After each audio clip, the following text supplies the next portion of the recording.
Shalom sobat, kali ini kita mau belajar tentang mengapa harus membaca Alkitab. Nah, kita tahu bahwa banyak pengajar-pengajar palsu, guru-guru palsu, ataupun nabi-nabi palsu yang bermunculan ya. Jadi itulah pentingnya kita membaca Alkitab, yaitu firman Tuhan, supaya bisa melindungi kita ya. Yang pertama dulu saya bacakan 2 Timotius 3 ayat 16. Segala tulisan yang diilhamkan Allah memang bermanfaat untuk mengajar, untuk menyatakan kesalahan, untuk memperbaiki kelakuan, dan untuk mendidik orang dalam kebenaran.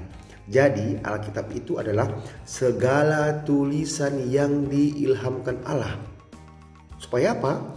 Supaya manfaatnya itu untuk kita, untuk mengajar kita, untuk menyatakan kesalahan, untuk memperbaiki kelakuan, dan untuk mendidik orang dalam kebenaran, sehingga kita ini menjadi pribadi yang baik, diperlengkapi Allah untuk menjadi pribadi yang baik melalui firman Tuhannya, kan gitu kan. Nah, yang kedua, Mazmur 119 ayat 105. Mazmur 119 ayat 105 saya baca. Firman-Mu itu pelita bagi kakiku dan terang bagi jalanku. Berarti apa? Firman Tuhan itu yang menjadi pedoman hidup kita dalam menjalani setiap langkah kehidupan kita sobat. Nah, yang ketiga, Amsal 2 ayat 6. Saya baca, karena Tuhanlah yang memberikan hikmat, dari mulutnya datang pengetahuan dan kepandaian. Kalau teman-teman ingin mendapat hikmat, pengetahuan dan kepandaian, ya baca Alkitab. Kalau saya dulu sering saya katakan bahwa kalau kita lagi sekolah, bacalah Amsal. Kita Amsal untuk kita bisa lebih bijak, berhikmat. Itu menurut saya ya. Kalau ingin bagaimana kita bersyukur, bermazmur untuk Tuhan, ya baca kita Mazmur dan gitu sobat ya. Nah, Amsal 2 ayat 6 tadi, karena Tuhanlah yang memberikan hikmat, dari mulutnya datang pengetahuan dan kepandaian. Dari Alkitab itulah datang pengetahuan dan kepandaian sobat. Tidak percaya? Silahkan belajar Alkitab supaya percaya dan membuktikannya, kan gitu.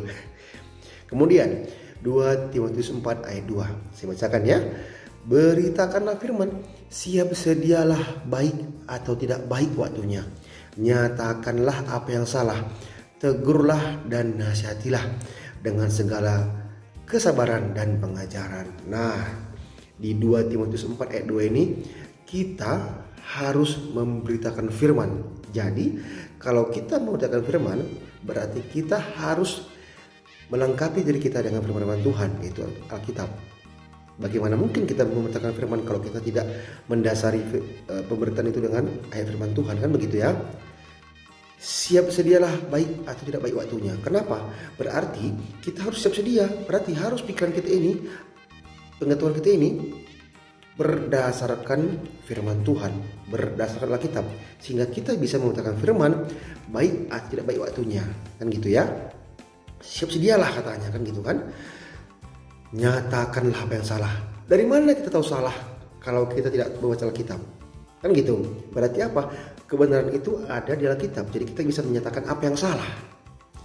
Tegurlah dan nasihatilah dengan segala kesabaran dan pengajaran. Nah, jadi kita menegur yang salah dan memberi nasihat dan pengajaran dengan penuh kesabaran dan berdasarkan firman Tuhan. Makanya dikatakan tadi, beritakanlah firman. Bagaimana mungkin kita menjadi pelaku firman dan pemberita firman kalau kita tidak membaca firman Tuhan? Kan gitu ya. Nah, yang terakhir saya baca 1 Petrus 3 ayat 5 sampai 16.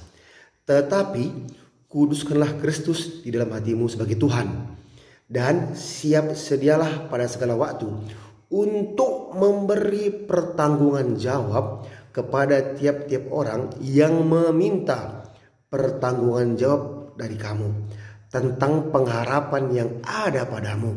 Tetapi haruslah dengan lemah lembut dan hormat, dan dengan hati nurani yang murni, supaya mereka yang menfitnah kamu karena hidupmu yang saleh dalam Kristus menjadi malu karena fitnah mereka itu. Nah, sini saya garis bawahi adalah kuduskanlah Kristus di dalam hati kita sebagai Tuhan. Karena apa? Karena Alkitab mengatakan bahwa Yesus Kristus itu adalah Tuhan.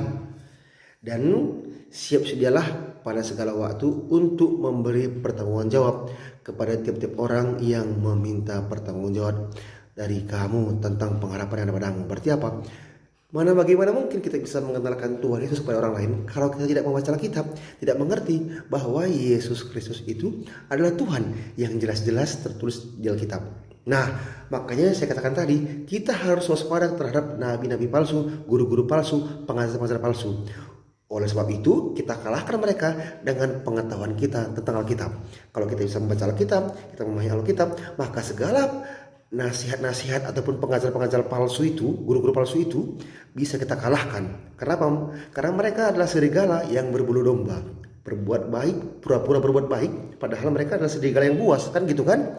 Nah, kita bisa mengalahkan guru-guru palsu, nabi-nabi palsu itu melalui pengetahuan kita, bimbingan Roh Kudus dari Tuhan untuk kita, supaya kita bisa mengalahkan mereka, mengalahkan pengajar-pengajar sesat.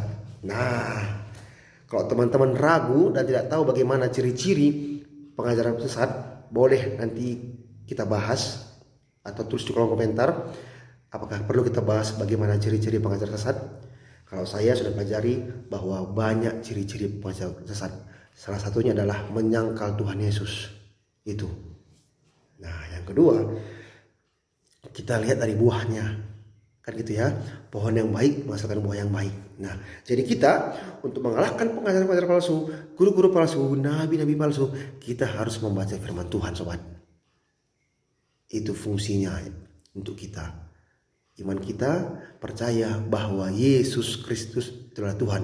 Makanya perlu kita membaca Alkitab supaya kita bisa mengalahkan guru-guru palsu, pengajar-pengajar palsu, dan nabi-nabi palsu.